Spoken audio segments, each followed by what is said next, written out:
শ্রীরামকৃষ্ণ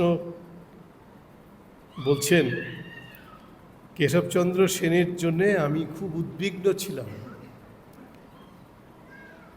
আমি কেশবের জন্য, শ্রীরামকৃষ্ণ বলছেন, মার কাছে ডাব চিনি মেনেছিলাম।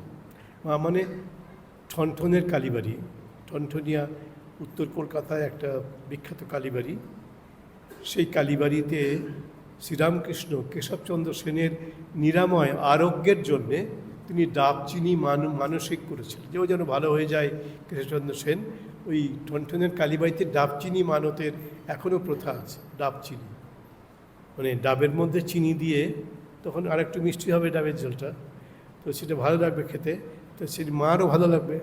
এই জন্য মাকে ভক্তরা ডাব চিনি মানসিক করেন, মানত করেন। তো শ্রীরামকৃষ্ণ বলছেন, কেশবের জন্যে, কেশবের আরোগ্যের জন্যে আমি মায়ের কাছে, মানে ঠনঠনের কালীবাড়ির কাছে, যার নাম সিদ্ধেশ্বরী, তার কাছে আমি ডাব চিনি মানত করেছিলাম। আর আমি শেষ রাতে আমার ঘুম ভেঙে যেত, শ্রীরামকৃষ্ণ বলছেন, কেশবের জন্য চিন্তা করতে করতে। আর মার কাছে কান্তুম। কেশব সেন একজন ব্রাহ্ম নেতা, শ্রীরামকৃষ্ণ কালী মন্দিরের এক্স পুরোহিত, প্রাক্তন পুরোহিত। এদের মধ্যে তো ভালোবাসার সম্পর্ক হওয়ার কথা না, বরং বিদ্বেষের সম্পর্ক হওয়ার কথা। তাই তো ছিল তখন। ওদের মধ্যে খুব অন্তরঙ্গ সম্পর্ক। এবং হচ্ছে আমি মার কাছে কাঁদতু, শ্রীরামকৃষ্ণ বলছেন, আমি মা কালীর কাছে কাঁদতু আর বলতুম, মা কেশবের অসুখ ভালো করে দাও। কালীবাড়ির পুরোহিত ছিলেন আগে, এখন নেই। কালীবাড়ির পুরোহিত তিনি কেশবচন্দ্র সেনের জন্যে, তার আরোগ্যের জন্যে মা কালীর কাছে ডাব চিনি মানত করছেন, মানসিক করছেন।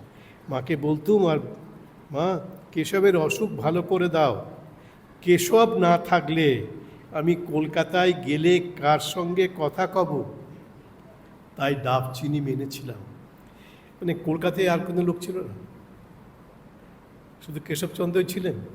শ্রীরামকৃষ্ণ আর কাউকে পাচ্ছেন না, শুধু কেশব সেনকেই তিনিই ভাবছেন আমার অন্তরঙ্গ। দুজনেই কিন্তু ধর্মচিন্তায় মধ্যে বিস্তর পার্থক্য। তিনি ব্রাহ্ম সমাজের নেতা, যারা মা কালীকে মানেন না, আগের দিনে বলেছিলাম, মা কালীকে অগ্রাহ্য করেন। তারা হিন্দুই ছিলেন, এখন ব্রাহ্ম হয়েছেন, হয়ে মা কালীকে মানছেন না।